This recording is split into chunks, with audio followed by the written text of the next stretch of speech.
Les amis, laissez parler des petits stylos. On continue la lecture de textes, l'association Les Histoires de LHD. 258 textes, hein. Il y en a un paquet, il va falloir être patient, on a des réserves, nous il y a tout ce qu'il faut. Bon, les musiciens, alors à chaque fois de 2 secondes. Alors, mais vous y allez? Non mais c'est terrible ça. Après quelques bières, c'est toujours pareil. Le texte s'intitule L'âne amoureux.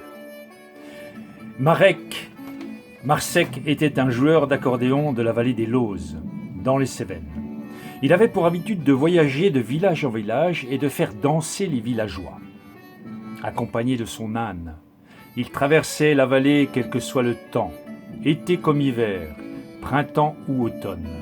La neige ou la canicule ne leur faisait pas peur.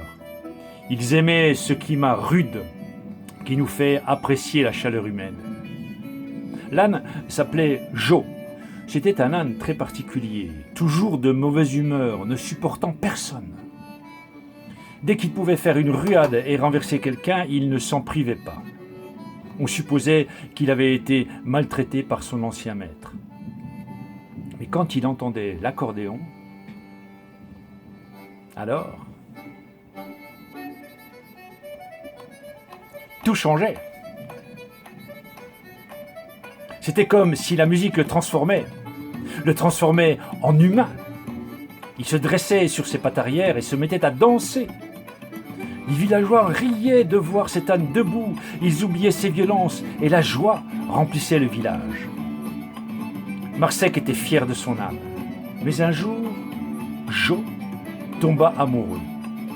Mais pas d'une ânesse, comme on pourrait le penser, non, d'une jeune fille d'un village perdu, au fond de la vallée.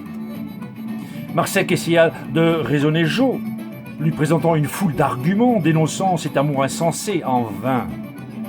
Jo ne voulait plus quitter le village de la jeune fille. Il lançait des ruades dès qu'on l'approchait ou que Marsec voulait le faire bouger. Le pire pour Marsec, c'est que la jeune fille répondait à cet amour. Elle ne voulait plus quitter Jo, elle n'écoutait pas les conseils de ses parents, lui intimidant de renoncer à cet amour impossible. Elle demanda à Marsec de les accompagner, lui et son âne, dans leur tournée. Sinon quoi? Demanda Marsec. On raconte que c'est Jo qui répondit. Mais on ne sait pas ce qu'ils se sont dit. Ce qui est sûr, c'est que depuis, on peut voir la petite troupe se déplacer de village en village pour faire danser les villageois. On dit que l'amour a transformé Jo, qu'il est toujours de bonne humeur et qu'il adore les enfants.